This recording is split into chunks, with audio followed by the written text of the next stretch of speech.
Hey, how's it going? It's Bark here. Just wanting to talk about some tech. Some obscure tech to be exact. And right now I have the Canon V10 with me. I grabbed this little vlogging camera, to be honest, because it was on sale, refurbished at Canon's website for 150 bucks.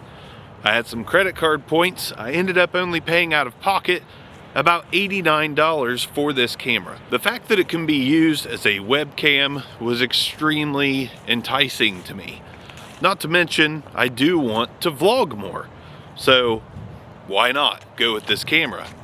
But one of the unexpected things for me was one little feature that kind of blew me away. And don't get me wrong, like a lot of cameras have this feature, but a lot of cameras implement it very badly. That's where the Canon V10 differs. Again, it's not like it's the only camera that has this quality, but it's one of the few that I have tested. The quality I speak of is the mic preamp. And I'm not talking about the mics I'm using now. Right now I'm talking into the camera's internal microphone system, which for all intent and purposes is actually pretty decent. I actually don't find, especially outside, that I really need to use anything other than the internal microphones if I'm just walking around doing some vlogging in the park on a cold winter day like I am today. But the fact that this has a mic input, one, that was a win. But I thought, surely it's noisy. Because what I like to do is use just a regular handheld dynamic microphone to plug into a camera. That way I don't have to worry about power of any kind. I don't have to worry about a microphone that needs batteries. I don't have to worry about finding a condenser microphone that the plug-in power of the 3.5 millimeter input will power, because that's hit and miss. Sometimes an electric condenser mic works with those jacks. Sometimes they don't. So to be able to use just a typical SM58 from Shure or something like that with the mic jack on a camera, especially of this size, pretty appealing. Even though I thought it would be nearly unusable, hissy, and just generally not very good. To my surprise, the mic plug-in on the Canon V10 is actually quite good.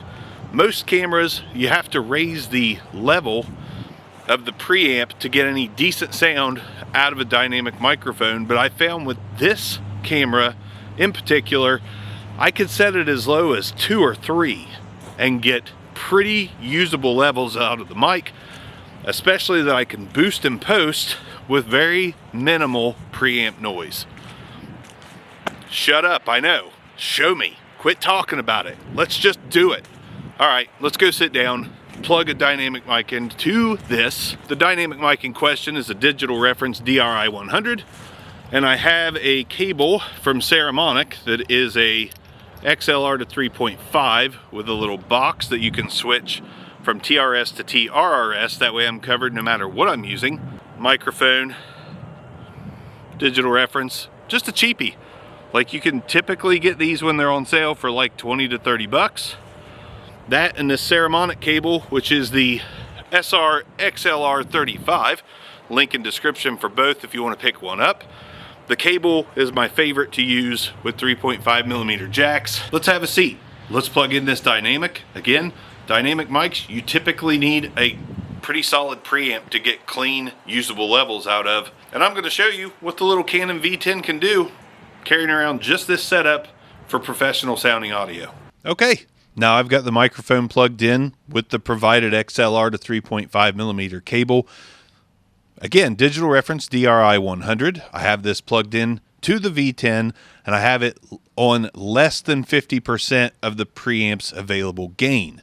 Granted, this is close to being as hard to drive as a Shure SM7B. Maybe the next thing I do will be a Shure SM7B test, but I assure you, this will power it. Will it give you the sound that it was intended for? Like, no. You're going to want to run into like a really good preamp. Even if this will give you usable levels, you still want it to sound as good as it can possibly sound. But compared to the video where I was walking around with this camera, to now, which I'm using this handheld microphone plugged directly into the camera, nothing in between, no extra power being used.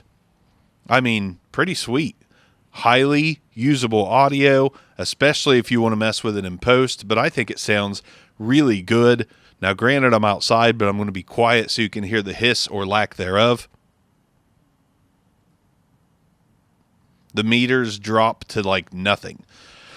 Now, when I said you could get usable levels on a 2 or 3, like 2 or 3 clicks up on manual audio settings, that would be with a microphone that uses neodymium magnets, which do not require as much gain. This is a gain-hungry dynamic. And again, this camera is powering it just fine, under 50%. I would say it's at like 42% gain. Less than half. This is what you're getting. This makes this camera quite a banger. Banger! Now, granted, like I said, other cameras can do this too, but a lot of them, you're going to have a lot of hiss. This has minimal hiss, in my opinion, and it just sounds pretty dang good. Almost comparable to a budget audio interface. You combine this with the fact that you've got a stand built in, the flip screen, that Canon color technology. This is a very underrated little camera, especially if all you want to do is some talking head stuff, some vlogging, and you're not pushing the limits of like an hour to an hour and a half of recording time per the internal battery. This thing works really, really well. If you're a casual 10 to 15 minute video YouTuber like I am, this thing just rocks. And the audio quality from an audio driven guy is easily good enough. Great camera. I know it's not 150 anymore, but you still might want to consider it. Link in the description down below. Look at me being cool. Like, link down there, bruh. Bye, bye, bye, bye, bye. That was not cool, but it's fine. I'm not cool. Obscure Tech. Peace out.